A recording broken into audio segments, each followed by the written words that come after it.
India में आज भी ज्यादातर लोग एफडी में अपना पैसा डिपॉजिट करना पसंद करते हैं, स्पेशली सीनियर सिटीजन। पर अगर आप सीनियर सिटीजन नहीं है तो भी आपके इमरजेंसी फंड को पार्क करने के लिए एफडी एक अच्छा ऑप्शन है। और अभी आरबीआई के रेपो रेट बढ़ने की वजह से बहुत सारे बैंक्स अब एफडी पर ज्यादा इंटरेस्ट दे रही है। पर एफडी में भी कुछ रिस्क होते हैं। आप सोच रहे होंगे एफडी में कैसा रिस्क?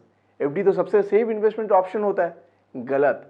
एफडी में रिस्क होता है और वो रिस्क है इंटरेस्ट रेट रिस्क। ऐसे और रिस्क है जिसे मैं इस वीडियो में आपके साथ शेयर करूंगा और साथ में आप इन रिस्क को बीट कैसे कर सकते हैं और ज्यादा से ज्यादा रिटर्न कैसे कमा सकते हैं।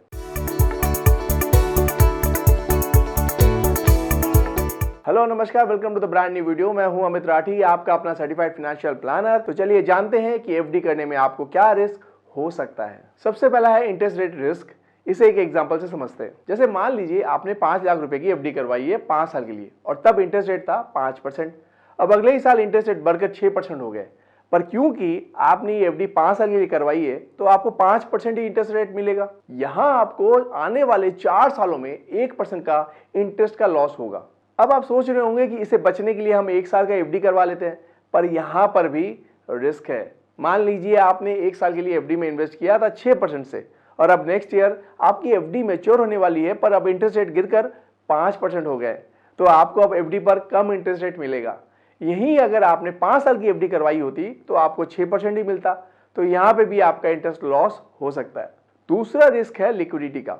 अगर आप एफडी करवाते हैं मान लीजिए 1 से 5 साल के लिए और अगर बीच में आपको फंड्स की जरूरत पड़ गई तो आपको अपनी एफडी तोड़नी पड़ेगी, जिसके लिए आपको प्री मैच्योर चार्ज देने होंगे। अब आप सोच रहे होंगे कि 1 साल की एफडी करवाते हैं तो भी रिस्क है, 5 साल की एफडी करवाते हैं तो भी रिस्क है, और अगर एफडी बीच में तोड़नी पड़ जाए तो फिर चार्जेस अलग से देने पड़ेंगे।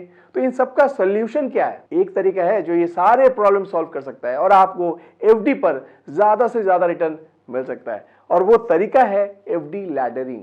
एफडी लैडरिंग क्या होता है और ये कैसे ये आपके इंटरेस्ट रेट रिस्क और लिक्विडिटी के प्रॉब्लम को सॉल्व करता है, आइए इसे एक एग्जाम्पल से समझते हैं। तो बेसिकली अगर आपके पास 5 लाख रुपए हैं तो आपको इस पूरे अमाउंट की एफडी एक साथ नहीं करनी है, बल्कि 1-1 लाख की 5 एफडी करनी है। इन 5 एफडी का टेन्योर कंसेक्यूटिव होगा। फर्स्ट 1 लाख की एफडी का टेन्योर होगा 1 साल, सेकेंड एफडी का टेन्योर होगा 2 साल, तीसरी एफडी का टेन्योर होगा 3 साल, और चौथी एफडी का टेन्योर होगा 4 साल, और पांचवी एफडी का टेन्योर होगा 5 साल। जब फर्स्ट एफडी मैच्योर होगी तो आपको उसे वापस रिन्यू करवाना है 5 साल के लिए, जिससे नेक्स्ट मैच्योरिटी में आपको 6th ईयर में मिले। इसी तरह दूसरी एफडी मैच्योर होने पर आपको उसे 5 साल के लिए रिन्यू करवाना है, जिससे वो 7th ईयर में मैच्योर हो, और इस तरह एफडी का एक लैडर क्रिएट हो जाएगा। इससे हर साल कोई ना कोई एफडी मैच्योर हो रही है, जिससे आप ये डिसाइड कर सकते हैं कि आपको एफडी रिन्यू करवाना है या विड्रॉ करना है। तो यहां लिक्विडिटी की प्रॉब्लम सॉल्व हो गई। अब बात करते हैं इंटरेस्ट रेट रिस्क की। अब मान लेते हैं कि ये सारी एफडी आपने 1-1 लाख की 5% इंटरेस्ट रेट में करवाई थी। अब पहला केस देते हैं कि 1 साल बाद इंटरेस्ट रेट बढ़कर 6% हो जाते हैं। 1 साल बाद आपकी पहली एफडी मैच्योर होगी तो आप ज्यादा इंटरेस्ट पर उसे 5 साल के लिए रिन्यू कर सकते हैं। वैसे ही दूसरी एफडी अगले साल मैच्योर होगी तो उसे भी आप ज्यादा इंटरेस्ट पर रिन्यू कर सकते हैं।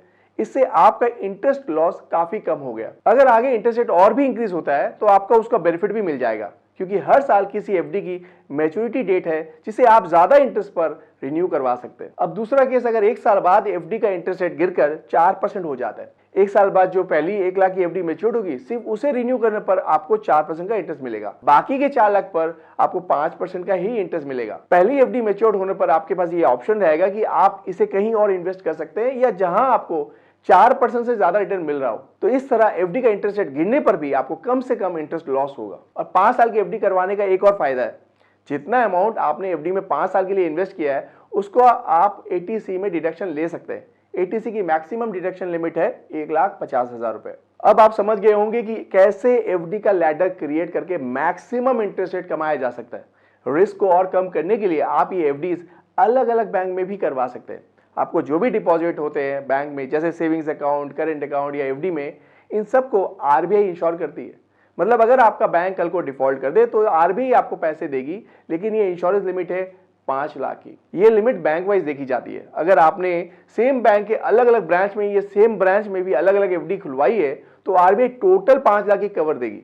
पर अगर यही आपने अलग अलग बैंक में एफडी करवाई है तो बैंक के डिपॉजिट पर आपको 5 लाख का इंश्योरेंस कवरेज मिलेगा। इसलिए ये एडवाइजेबल है कि आप अलग अलग बैंक में एफडी बनाएं। तो ये था एफडी लैडरिंग का कंसेप्ट। तो ये थी मेरी टिप्स जिससे आप एफडी में ज्यादा से ज्यादा रिटर्न कमा सकते हैं। अगर आप इन्वेस्टमेंट रिलेटेड और कुछ भी जानना चाहते हैं या अपना पोर्टफोलियो रिव्यू करवाना चाहते हैं तो आप हमारे एसेट गुरु से नीचे दिए हुए नंबर पर बात कर सकते हैं या हमें व्हाट्सएप भी कर सकते हैं। अगर आपको मेरी ये टिप्स अच्छी लगी तो वीडियो को प्लीज लाइक करें और इसे अपने दोस्तों के साथ शेयर करें। चैनल को सब्सक्राइब नहीं किया तो जल्दी करें। मिलते हैं नेक्स्ट वीडियो में with new investment knowledge and strategy के साथ। तब तक इस वीडियो को देखने के लिए हमारी तरफ से आपको बहुत बहुत धन्यवाद। और हाँ, इन्वेस्ट करें, खुश रहें।